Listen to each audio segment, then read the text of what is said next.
ada upaya keras dari Kejaksaan Agung agar kasus ini tidak ditangani polisi, karena yang akan terbongkar banyak, mungkin ke atas, mungkin ke samping dari kasus Febri ini, karena Febri ini bukan main-main. Menteri Koordinator Bidang Politik, Hukum, dan Keamanan periode 2019-2024 mengapresiasi langkah Polri dan Kejaksaan Agung dalam mengurus berbagai kasus dugaan korupsi.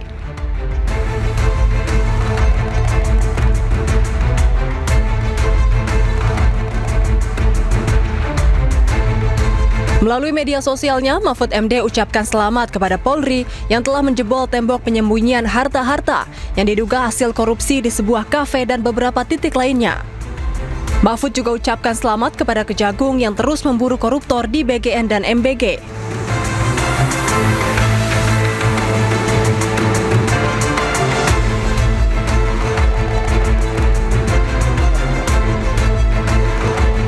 Mahfud pun mempersilahkan dua lembaga tersebut untuk saling bongkar korupsi, karena hal itu bagus untuk pemberantasan korupsi.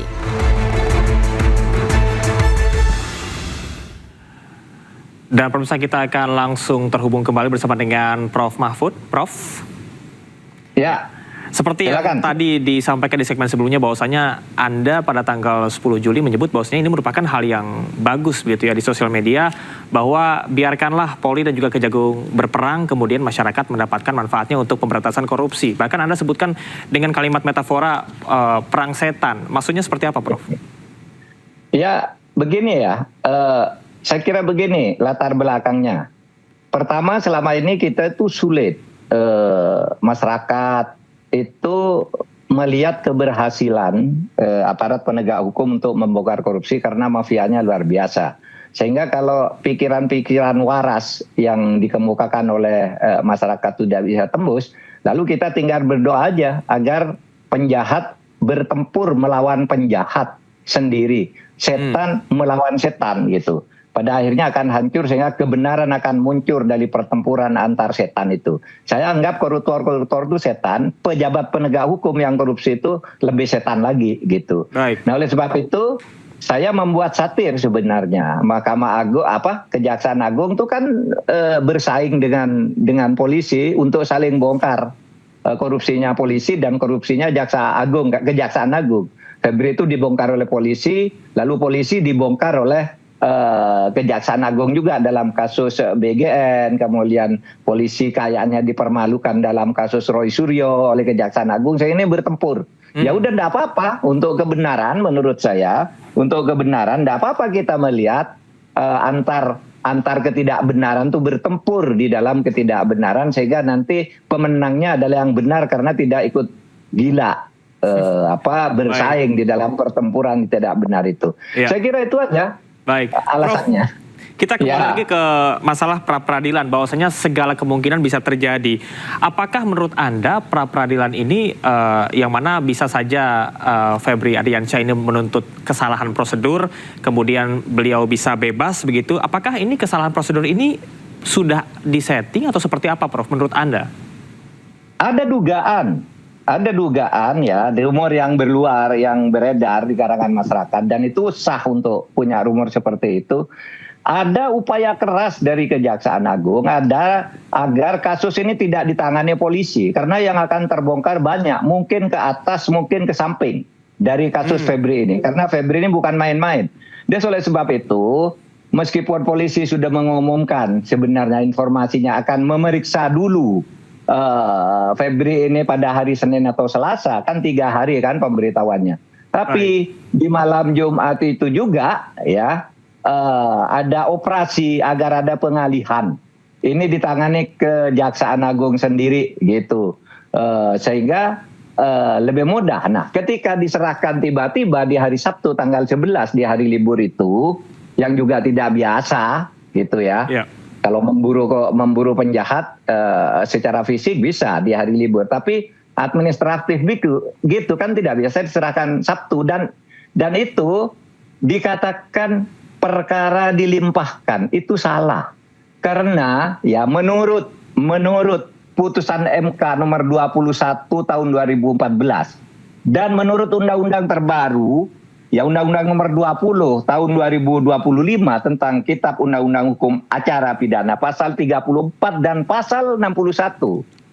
Pelimpahan perkara dari penyidik itu harus disertai berkas. Berkasnya itu berita acara pemeriksaan yang ditandatangani oleh tersangka dan penyidik, ditandatangani oleh polisi dan seharusnya Febri Adriansyah disertai 2 alat bukti lain. Baru itu penyerahan. Kalau tidak ada itu, penetapan tersangka tidak sah. Dan penetapan tersangka tidak sah bisa dibawa ke pra-peradilan dan bisa saja dimenangkan oleh pra-peradilan karena kita sudah punya banyak contoh. Ya, karena penetapan tersangkanya misalnya alat buktinya tidak sah yang diambil batal. Karena tersangkanya belum diperiksa batal gitu. Sesudah itu perkaranya hilang pelan-pelan meskipun kasusnya sebenarnya menarik perhatian publik. Artinya, jadi bisa terjadi nih. Bagaimana pelimpahan dan juga penersangkaan bisa dilakukan kalau berkas pemeriksaannya saja belum ada begitu ya Prof ya? Iya, berkas pemeriksaan yang ditandatangani oleh Febri kan belum ada. Rencananya kan mau dibuat hari Senin atau Selasa, mau dipanggil orangnya sesudah mengundurkan diri, kan gitu. Ya, ini kita masih berandai-andai Prof, karena bisa segala kemungkinan bisa terjadi. Apakah mungkin yang bersangkutan menjadi justice collaborator dan atau kejahatan ini menurut Anda berdiri sendiri meskipun banyak yang menyebut bahwasanya kejahatan tidak mungkin berdiri sendiri karena saat ini kabarnya banyak yang ketakutan Prof. Kayaknya kalau justice collaborator itu harus ada pelaku utamanya. Nah kalau dia sendiri pelaku utamanya dan saya melihat pelaku utamanya dia sendiri, yang lain mungkin bukan pelaku utama, hanya dapat aja kali ya. Oke, artinya kemungkinan itu kecil Prof. Kasus ini, kemungkinan itu kecil meskipun itu bisa saja. Makanya kita tidak tahu kan di mana sekarang Febri itu. Disembunyikan atau bersembunyi. Kan kita tidak ada yang tahu sampai detik ini. Iya kan? Iya, apa-apa ditahan, apa enggak kan tidak ada yang tahu. Nah, di situ mungkin dia sedang mendapat briefing dari hati nuraninya atau dari kekuatan di luar dirinya gitu. Mau jadi justice collaborator apa tidak? Mau berkolusi lagi atau tidak agar dirinya bebas dan seterusnya, bisa saja semua hal bisa diperkirakan terjadi karena sampai saat ini kita tidak tahu di mana itu adanya Febri Adriansyah sesudah konferensi pers katanya masih bertugas tidak mundur tapi lalu ada berita mundur di tengah malam, sampai sekarang kita tidak tahu ada di mana. Mestinya ini kan diupdate ya oleh aparat penegak hukum. Ini masyarakat harus tahu ini. Itu. Menurut Anda siapa di sini yang harus bertanggung jawab untuk bisa menyampaikan keberadaan Febri, Prof? Oh, Jaksa Agung dong. Pertama, Jaksa Agung yang menerima penyerahan ini, ya. Lalu yang kedua, Febri itu orang Kejaksaan Agung, kan gitu. Itu yang paling utama untuk saat sekarang. Bisa yang keduanya Polri, kemana? Dia waktu penyerahan kok tidak sekaligus menyerahkan tersangkanya, kan gitu kan? Hanya menyerahkan berkas saja. Padahal menurut undang-undang harus menyerahkan tersangkanya kalau itu pelimpahan. Oleh sebab itu belum ada pelimpahan ini. Secara aturan siapa yang berhak mendesak agar informasi keberadaan Febri ini dikemukakan ke publik, Prof? Oh, kalau siapa yang berhak mendesak itu tentu masyarakat, siapapun boleh mendesak. Tapi kan kadang-kala kalau masyarakat itu tidak digubris sebelum yang bersangkutan kebentur tembok. Mestinya bukan hak ini, bukan hak siapa yang menyuruh, tapi kewajiban menjelaskan itu pada institusi, bukan hak untuk meminta penjelasannya kalau ini. Baik, berkaitan dalam kasus dengan institusi, Prof. Ketika kedua institusi penegakan hukum ini berbenturan di tingkat tinggi dan juga melibatkan ex-Jampitsus, Anda bahkan menyebut ini ada istilah gempa bumi di bidang hukum. Nah, seperti apa sebaiknya Presiden menyelesaikan? Karena sampai dengan saat ini kita ketahui bahwasanya Presiden belum mengeluarkan statement.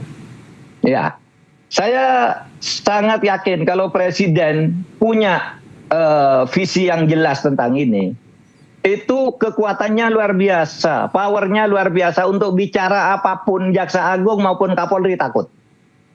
Jangan sampai Presidennya yang takut. Yang harus dibuat takut tuh Jaksa Agung dan Kapolri. Ayo selesaikan ini lewat ini, gitu, secara terbuka.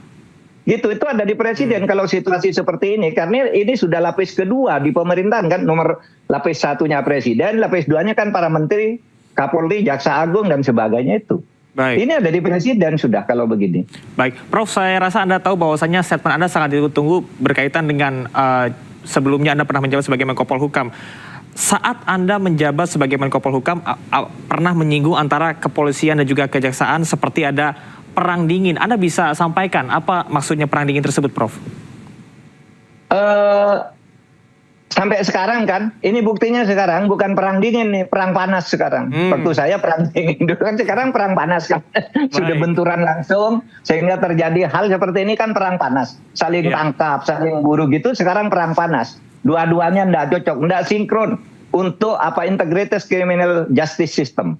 Seharusnya ini kan selalu melengkapi dengan harmonis gitu ya. Tapi enggak, ini bermusuhan gitu. Di zaman saya itu kalau ada rapat kasus tentang pidana, antara kedua ini kalau diundang rapat berdua menghadap Menko Polhukam itu enggak ada yang datang, enggak mau ketemu. Oleh sebab itu saya panggil satu-satu gitu. Satu ini, atau kalau ini tidak, lalu saya yang datang, saya berkali-kali datang ke kantor Jaksa Agung, saya berkali-kali datang ke kantor Kapolri gitu. Saya yang datang memberitahu gitu.